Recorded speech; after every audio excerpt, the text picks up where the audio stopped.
राधे राधे मित्रों, आप सभी को जन्माष्टमी की हार्दिक शुभकामनाएं। आज हम आपको बताएंगे श्री कृष्ण अपने मुकुट में मोर क्यों धारण करते हैं।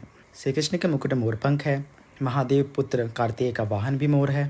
भारत का राष्ट्रीय पक्षी भी मोर है, क्योंकि यह शिष्टता के साथ सुंदरता का भी प्रतीक है। मोर पंख को श्री गोपाल के अपने मुकुट पर सुशोभित करते हैं। मान्यता है कि मोर पक्षी जहाँ भी रहता है उस स्थान को बुरी शक्तियों तथा प्रतिकूल चीज़ों से बचा कर रखता है। इसी वजह से लोग अपने घरों में मोर पंख रख सकते हैं। प्राचीन काल में ऋषि और महर्षि मोर पंख की कलम बनाकर धार्मिक ग्रंथों तथा पुराणों आदि की रचना करते थे। यह पक्षी जितना राष्ट्रीय महत्व रखता है उतना ही धार्मिक महत्व भी रखता है। मोर मुकुट के जरिए श्री कृष्ण यह संदेश देते हैं, जीवन में वैसे ही रंग हैं जैसे मोर के पंख में हैं। कभी कुछ गहरे रंग होते हैं यानी दुख और मुसीबत होती है, कभी एकदम हल्के रंग यानी कि सुख और समृद्धि होती है। श्री कृष्ण के लीला काल का समय था। गोकुल में भी एक मोर रहता था। वह मोर श्री कृष्ण का भक्त था। वह भी श्री कृष्ण की कृपा पाना चाहता था। इसके लिए मोर श्री कृष्ण के द्वार पर जा पहुंचा।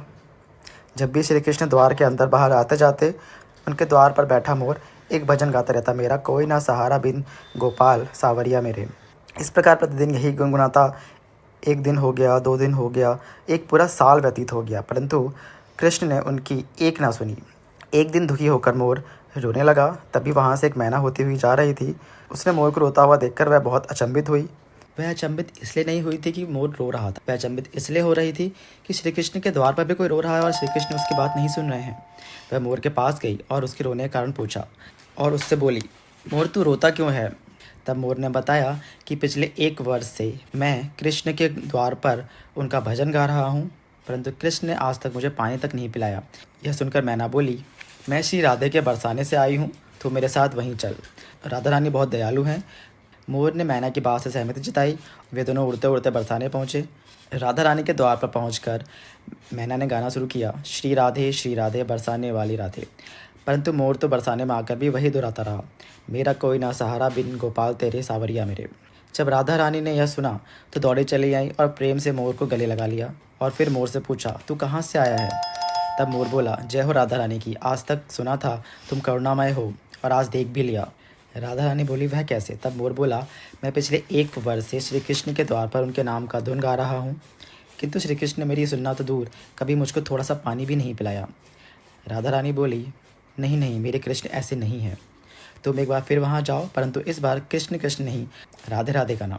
मोर ने राधे की बात मानी और लौटकर गोकुल धाम वापस आ गया और फिर कृष्ण के द्वार पर पहुँचा और इस बार वह गाया, जय राधे जय राधे जय राधे। श्री कृष्ण ने जैसे ही यह सुना वह भागते हुए दौड़कर बाहर आए। उन्होंने मोर को प्रेम से गले लगा लिया और बोले, कहाँ से आया है तू। मोर बोला, वाह जी कृष्ण, मैं पिछले 1 साल से आपके द्वार पर आपके नाम की धुन गा रहा हूँ, आपने कभी नहीं सुना।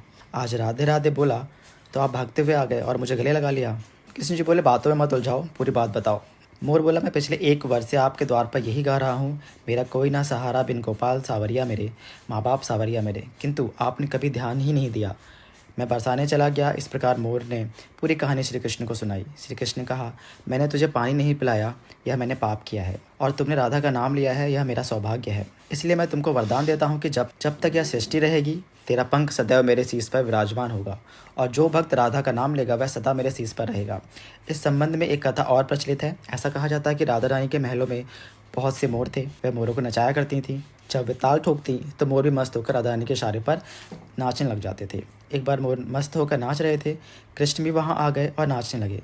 तभी मोर का एक पंख गिरा तो श्याम सुंदर ने झट से उसे उठाया और राधा रानी की कृपा समझकर उसे अपने शीश पर धारण कर लिया।